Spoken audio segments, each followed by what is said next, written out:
I quit. Karen reported me to HR for it. I was the director of sales ops for a $40 million a year software company.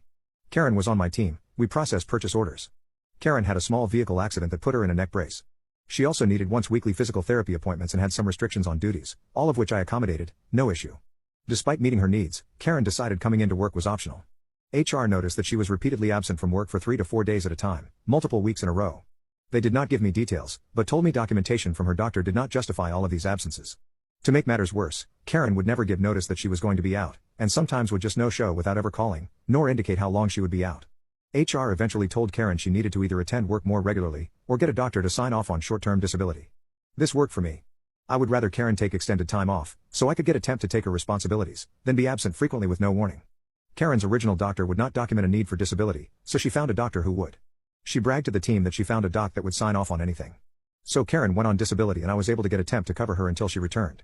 Even though coworkers, who kept in contact, told me Karen was going to clubs and dancing and such, I didn't care, that was between her and HR. For now, at least, the work was getting done. The time period of Karen's short-term disability eventually expired.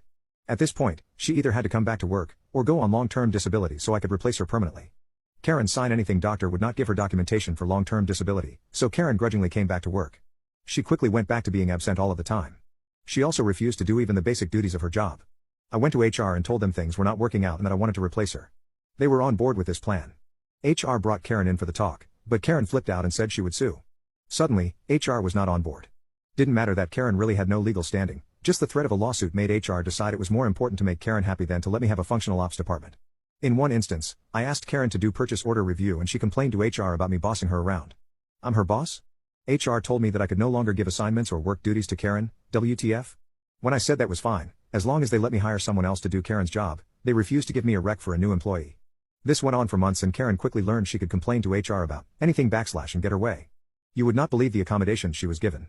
Meanwhile, she made no effort to hide that she was not really injured anymore, was barely coming to work, but was still getting paid.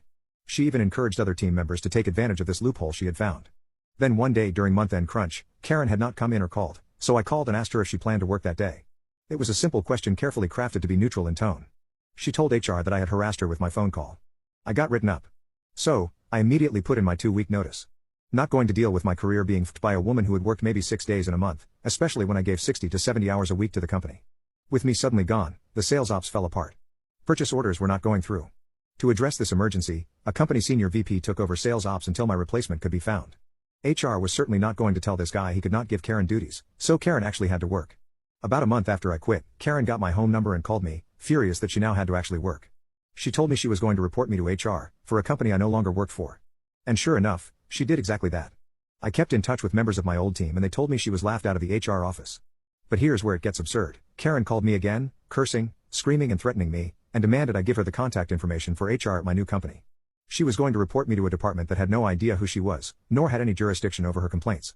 The stupidity was unbelievable, and I giggled at her right up until I hung up and blocked her. Last I heard, Karen was finally fired, got 0 unemployment benefits and ended up moving her and her kids in with her mom.